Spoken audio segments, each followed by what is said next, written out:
New at 6, environmental outrage. A cargo ship finally removed 2 years after capsizing off the coast in Georgia state. Now, regulators are proposing a $3 million fine.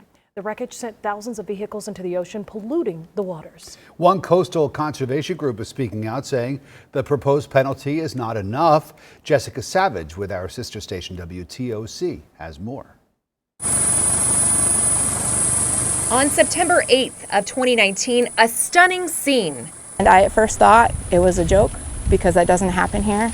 A massive cargo ship carrying more than 4,000 cars had rolled over in the St. Simons Sound. Swimmer and survivor are clear of the vessel.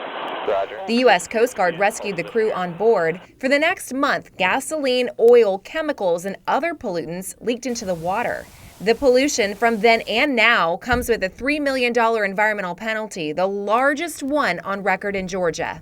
The 27-page agreement is between Hyundai, Glovis Company, and the Georgia Department of Natural Resources. According to the terms, the company has a year to pay the penalty and can put together a supplemental environmental project to offset the fine amount. Up to 95% of the project value can then be subtracted from the fine amount.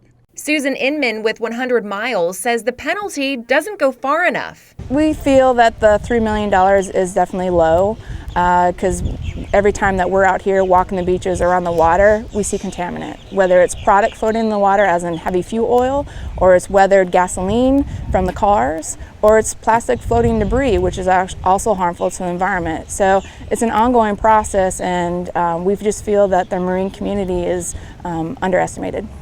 She did point out that the state can fine a violator by as much as $50,000 per day for the release of oil and debris, something that was not done.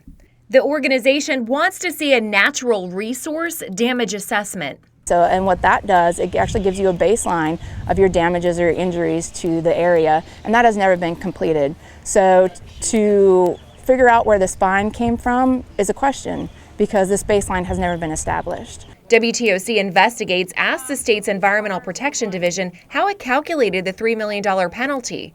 In a written response, here's what the state said. It was based on 28 days of releases with significant environmental impact and 352 days of releases with minor to moderate environmental impact.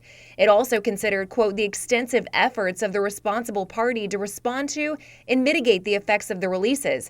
Well, that included the incident action plan followed by the Unified Command response, which continues to this day to clean up the site. Also, the state noted the company has, quote, no history of environmental violations in Georgia. The Unified Command removed the last section of the ship in November, more than 2 years after it overturned. The work being done now is to retrieve the cars that fell out during the ship removal. A large crane operator is pulling them from the channel, stacking them onto a barge. There is no estimated timeline for when all of the debris will be removed. That was Jessica Savage reporting. We're told the company has agreed to pay a fine. However, state regulators are accepting public comments on the penalty fine until December 23rd.